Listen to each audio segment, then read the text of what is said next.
Lipat tangan, tutup mata, doa sungguh-sungguh dimulai. Tuhan Yesus, terima kasih Tuhan, hari ini kami mau belajar.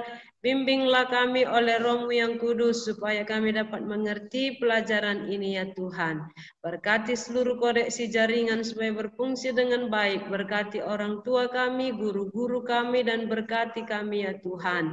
Di dalam nama Tuhan Yesus Kristus kami berdoa serta mengucap syukur. Amin. Ku cinta keluarga Tuhan, terjalin mesra sekali, semua saling mengasihi, betapa senang ku menjadi keluarganya Tuhan. Ku cinta keluarga Tuhan, terjalin mesra sekali, semua saling mengasihi, betapa senang ku menjadi keluarganya Tuhan. Hari ini Miss mau cerita tentang Yusuf dan keluarganya, ya. Ishak memiliki 2 orang anak. Ishak memiliki 2 orang anak kembar. Namanya satu si Esau, abangnya si Esau, dan si Yakub adiknya, ya. Si Yakub menikah.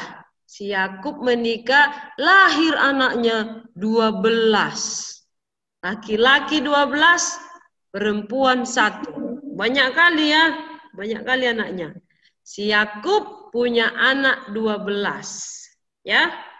Nama anak si Yakub yang 12 itu adalah Ruben, Simeon, Lewi, Yehuda, Dan, Naftali, Gad, Aser, Isakar, Zebulon, Yusuf, Benjamin. Si Yusuf anak nomor, kalau dihitung dari si Ruben, si Yusuf anak nomor 11. Ya, kalau dihitung dari Ruben. Tapi sebenarnya si Yusuf itu anak pertama. Kelas 2 ini saja dulu yang tahu, nanti itu kelas selanjutnya Miss jelaskan. Jadi si Yusuf kita hitung dari Ruben, dia anak nomor 11. Punya adik si Benjamin, ya. Oke. Jadi pekerjaan abang-abangnya kan sudah besar. Pekerjaannya adalah seorang pengembala. Mereka punya kambing domba. Kambing dombanya itu dibawalah ke padang rumput, abang-abangnya yang mengembalakannya. Ya, si Yusuf pengembala kambing domba juga, cuman terkadang dia disuruh sama papanya, Yusuf, kamu antar makanan abang-abangmu ke padang rumput. Ini ada buah, ya, diantar sama si Yusuf. Abang-abangnya tidak suka dengan si Yusuf. Karena apa? Karena si Yusuf anak kesayangan papanya. Saking sayangnya papanya sama si Yusuf dibelikan jubah yang indah. Ya, si Yusuf dikasih jubah itu pakaian yang panjang, cantik. Ya, abang-abangnya nggak suka sama si Yusuf. Karena si Yusuf anak kesayangan papanya. Kenapa si Yusuf anak kesayangan papanya? Yang pertama, karena si Yusuf lahir pada saat umur papanya sudah lanjut. Jadi papanya sudah tua, lahir si Yusuf. Kemudian si Yusuf anak yang taat, anak yang baik. Kalau dipanggil Yusuf, ya papa, antar ini makanan sama abang-abangmu di padang rumput, ya, ya papa. Selalu taat kalau disuruh, nggak mau melawan. Jadi papanya sayang. Dikasihlah dia pakaian yang indah. Tapi abang-abangnya tidak suka dengan si Yusuf. Ditambah lagi tidak suka abang-abangnya dengan si Yusuf karena si Yusuf punya mimpi. Mimpinya itu adalah gandum abang-abangnya ini, berkas-berkas gandum 1, 2, 3, 4, 5, 6, 7, 8, 9, 10, 11. 11 saudara-saudaranya kan. Anak Bapak Yakub 12 laki-laki, 1 perempuan. Ya, jadi laki-laki saudaranya si Yusuf ada 11. Yang 11 itu berkas gandum-gandumnya ini tunduk sama berkas gandum si Yusuf. Ya, nggak suka lagi abangnya. Mimpi apa si Yusuf ini? Masa akan kami hormat kepadamu? Masa akan kami sujud menyembah kepadamu? Kata abang-abangnya. Mimpi lagi si Yusuf yang kedua kali. Si Yusuf mimpi, katanya sama papanya, didengar sama abang-abangnya. Papa, aku mimpi matahari, bulan, dan 11 bintang datang menyembah kepadaku. Datang papanya. Shh, mimpi macam apa mimpimu itu? Masa akan papamu, orang tuamu, dan semua saudara-saudaramu datang menyembah kepadamu? Kata papanya si Yakub. Tapi Yakub menyimpan hal itu dalam hatinya. Itu artinya apa? Suatu saat nanti Yusuf akan menjadi orang hebat. Suatu saat nanti Yusuf akan menjadi orang penting, orang yang sangat dihormati, orang yang sangat disegani. Itu arti mimpi Yusuf. Suatu hari Yakub papanya menyuruh Yusuf ke padang rumput untuk mengantarkan makanan kepada kakak-kakaknya, kepada abang-abangnya. Ya, dari jauh abangnya sudah melihat dan berbisik-bisik. Katanya begini, mari kita bunuh si tukang mimpi. Itu dibilang abang-abangnya, mari kita bunuh si tukang mimpi itu, katanya. Karena si Yusuf kan 2 kali mimpi, jadi abangnya nggak suka. Kata abangnya gini, kita bunuh aja lah si tukang mimpi itu biar jangan jadi kenyataan mimpinya. Masa kan kita datang menyembah dia, udah kita bunuh aja dia. Kata 10 orang abangnya. Satu lagi kan si Benjamin. Si Benjamin masih kecil, jadi dia tidak ikut ke padang rumput mengembalakan kambing domba. Datanglah abangnya si Ruben, anak pertama. Jangan kita bunuh adik kita itu. Jangan kita tumpahkan darahnya, berdosa nanti kita, jangan. Kata si Ruben. Si Ruben mencari cara bagaimana lah supaya si Yusuf ini jangan dibunuh ya. Akhirnya dapatlah satu cara. Caranya adalah membuang Yusuf ke dalam lubang. Lubang itu adalah bekas sebuah sumur yang digali. Ya, di padang rumput sumurnya tidak pendek, digali sampai dalam. Lalu sumur itu sudah mengering, ya, sumurnya sudah mengering. Disitulah dicampakkan si Yusuf di satu lubang yang sudah tidak ada airnya lagi. Abangnya sudah menarik pakaiannya. Sini pakaiannya, sini. Ditariklah pakaian si Yusuf, ya, ditarik pakaian si Yusuf. Jadi si Yusuf jubahnya diambil sama abang-abangnya, jubah pemberian papanya yang cantik. Ambil sama abang-abangnya, ya. Lalu si Yusuf dicampakkan ke lubang itu. Si Yusuf bilang begini, tolong, jangan campakkan aku bang, tolong bang, tolong. Akhirnya si Yusuf jatuh ke lubang. Sedih sekali si Yusuf ya, nggak berpakaian, ya. Di sana dia sangat menderita sekali di lubang itu. Mana tahu ada hewan-hewan yang kecil-kecil di situ, ya. Ternyata sudah mau malam ini, abang-abangnya tidak mau mengeluarkan si Yusuf, ya. Sudah malam, abang-abangnya tidak pulang ke rumah. Mereka berkemah di padang rumput. Abang-abangnya motong kambing. Mereka bakar-bakar kambing, lalu makan kambing, terus darahnya, ya, darah kambing tadi diambillah baju si Yusuf itu, dikoyak-koyakkan mereka baju si Yusuf, lalu dicelupkan ke darah kambing tadi. Supaya apa? Nanti supaya kasih laporan palsu sama papanya si Yusuf sudah mati dimakan binatang buas, ya. Jahat kali abangnya. Kambingnya dimakan, darahnya dibuat ke pakaian si Yusuf. Si Yusuf malam-malam di lubang.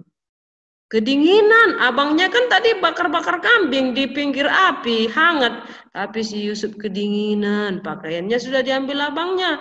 Ya, malam di padang rumput nggak ada lampu. Ketakutan si Yusuf di lubang itu. Ya, minta tolong abangnya nggak mau dengar, berteriak-teriak dia sambil nangis, nggak mau abangnya, jahat kali abangnya ini.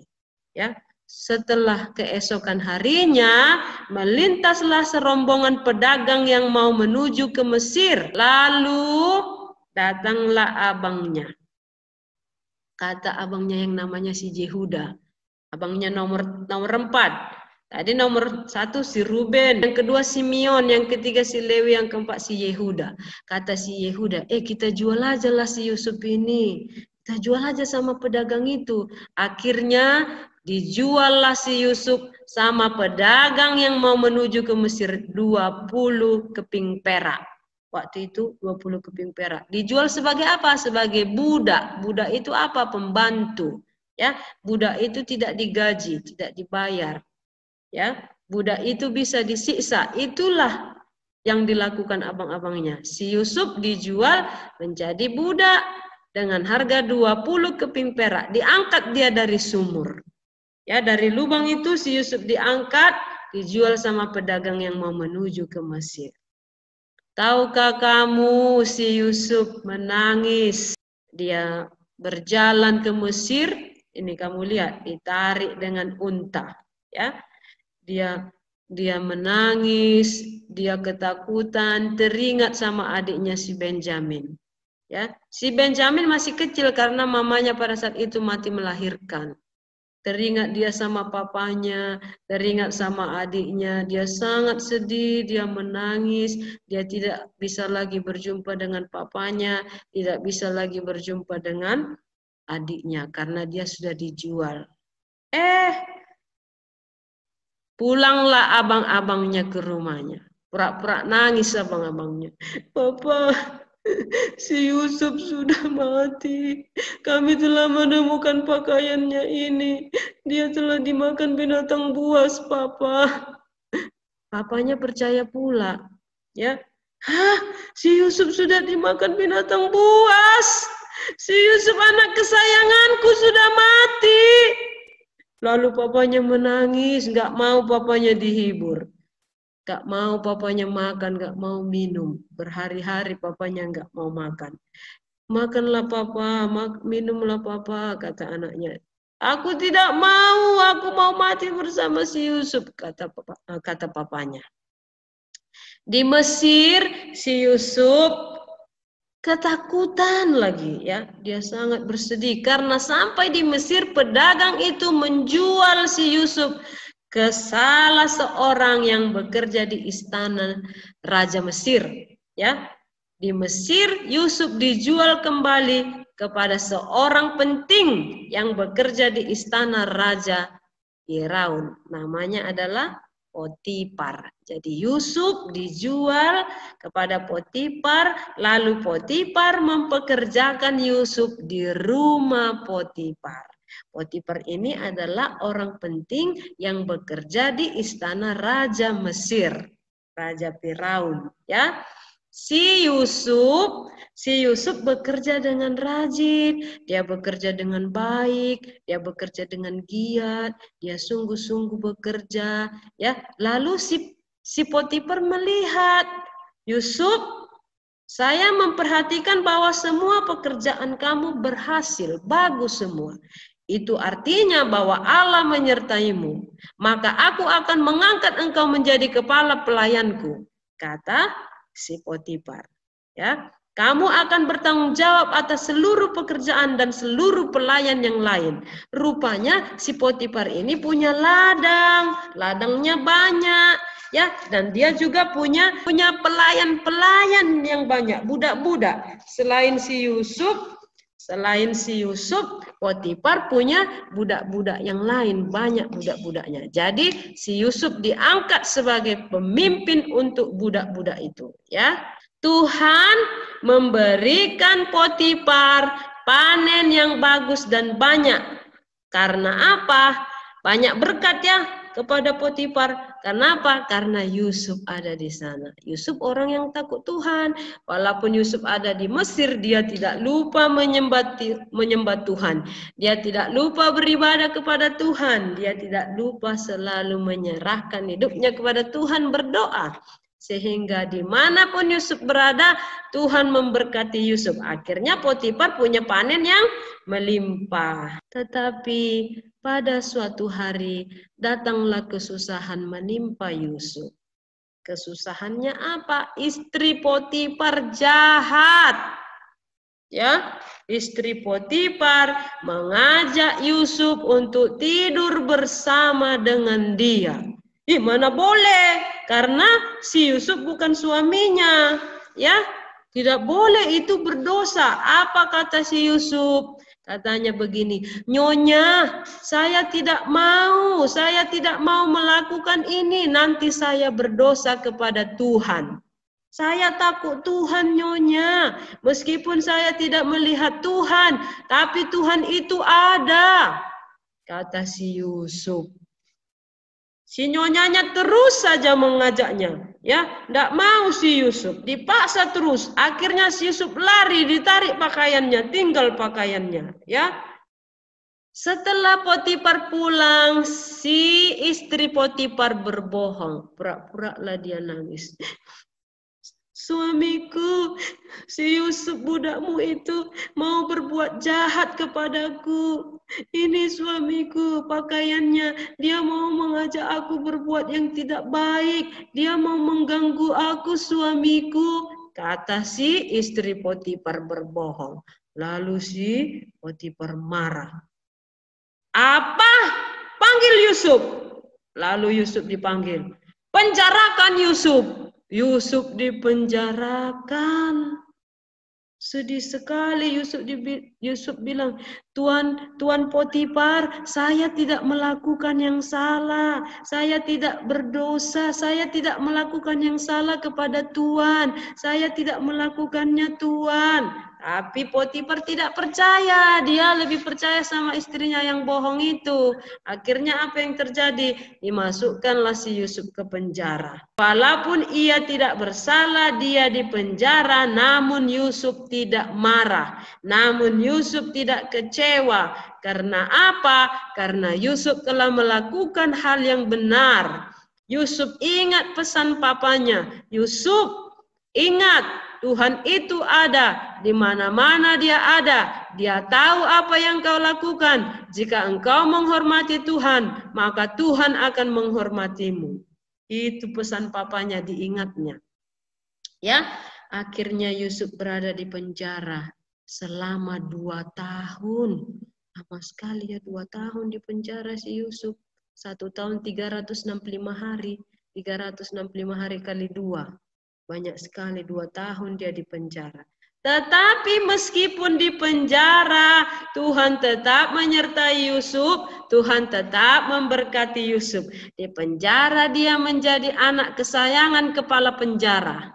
Nah, ya, di penjara dia menjadi anak kesayangan. Kenapa? Karena si Yusuf rajin, di penjara pun dia rajin membersih-bersihkan, melap-lap di penjara. Baik si Yusuf, dia selalu menunjukkan sikap yang baik. Akhirnya kepala penjara sayang sama si Yusuf. Diangkatlah si Yusuf jadi apa? Jadi ngasih-ngasih makanan sama tahanan-tahanan lain. Si Yusuf yang ngasih-ngasih makanan mereka. Ya, kemudian di penjara itu ada juga orang-orang yang ditahan juga di penjara itu, yaitu tukang roti dan tukang juru minuman raja masuk penjara.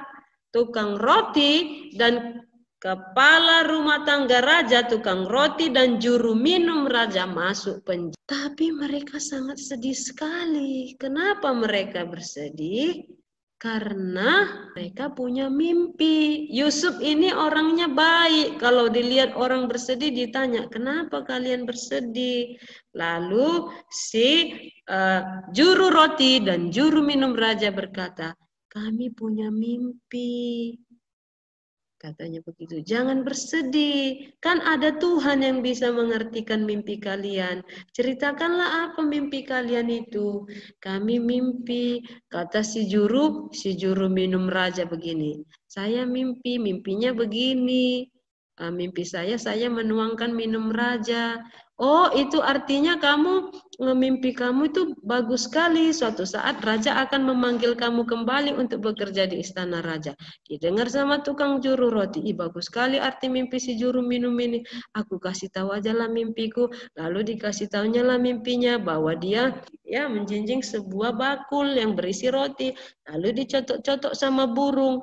Lalu dia dikasih tahu mimpinya. Lalu Yusuf memberitahu, oh mimpimu mengerikan sekali. Dalam 3 hari ke depan engkau akan dipanggil oleh raja dan engkau akan dipenggal, kepalanya dipotong.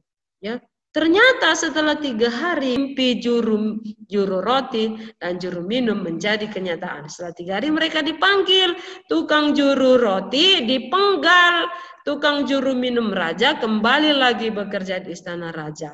Tapi Yusuf berpesan, kata si Yusuf begini, nanti kalau kalian keluar dari penjara ini, ingat saya ya, ingat saya, jangan lupakan saya ya. Oke, pertanyaannya, apakah tukang juru minum raja mengingat Yusuf? Ceritanya bersambung minggu depan. Karena waktu nggak memungkinkan lagi. Miss mau tanya sama si Jeremia. Jeremia, berapa keping perak si Yusuf dibeli oleh pedagang Midian? 20. Bagus. Si ingat, setelah pedagang Midian sampai di Mesir, kemana si Yusuf dijual? Ke Potifar, Miss. Bagus, ke Potifar. Si Adriel, berapa tahun si Yusuf di penjara, Adriel? 2 tahun. Lama atau sebentar itu? Lama. Lama ya. Si Noah Turnip, apa pesan papanya kepada si Yusuf yang diingat si Yusuf di penjara? Yusuf, Tuhan itu ada. Terus? Harus takut akan Tuhan, Miss. Iya, bagus. Siapa yang ingat semua kata-kata papanya? Yusuf, Tuhan itu ada. Di mana-mana dia ada. Siapa yang ingat? Tunjukkan Tam. Yusuf, Tuhan itu ada. Di mana-mana dia ada. Jika engkau menghormati Tuhan, maka Tuhan akan menghormatimu. Ya, jika engkau tidak menghormati Tuhan, maka Tuhan tidak menghormatimu. Itu dia. Oke, pengumuman. Ada penilaian harian yang dibuat di Lingkahut. Pengumuman ada penilaian harian atau PR-nya dalam bentuk penilaian harian yang dibuat di Lingkahut. Kamu bisa lihat di PDF-nya. Soalnya 10 soal. Waktunya dibuat 1 minggu. Tidak ada timernya. Jadi kerjakan dengan teliti, jangan terburu-buru. Ada pertanyaan? Sudah. Si Nehan, apa pertanyaannya Nehan? Miss, bagi link videonya, Miss. Miss, bagi link videonya, Miss. Link video yang mana ini? Tadi, Miss. Yang barusan tadi, Miss. Nanti tunggu Miss edit dulu ya. Tunggu Miss edit dulu. Nanti Miss bagikan ke grup. Noah, apa pertanyaannya Noah? Berarti pertanyaannya tentang Yusuf kan, Miss? Bukan, kalau penilaian harian pertanyaannya dimulai dari pertama kita belajar sampai terakhir. Ya, pertama tentang apa? Siapa yang masih ingat? Ada tentang perkawinan di Kana, ada tentang si Yusuf. Siapa lagi yang ingat yang pertama? Yeremia apa itu? Elia, Miss. Iya, tentang Elia dan janda Sarpat. Ya, oke. Mulai dari pertama kita sampai terakhir. Ya, waktunya 1 minggu. 1 minggu Miss buka linknya. Supaya kalian semuanya nilainya bagus-bagus. Ya, mari kita berdoa. Waktu kita tinggal 3 menit lagi. Lipat tangan, tutup mata. Doa sungguh-sungguh dimulai. Tuhan Yesus, terima kasih Tuhan. Hari ini kami sudah belajar bahwa Tuhan sangat menyayangi Yusuf karena Yusuf menghormati Tuhan. Tuhan, tolonglah kami untuk menjadi anak yang baik dari hari ke hari. Lebih baik lagi ya Tuhan. Di dalam nama Tuhan Yesus Kristus kami berdoa serta mengucap syukur. Amin. See you. Bye-bye all. Nice to meet you. Sampai jumpa minggu depan. Bye-bye.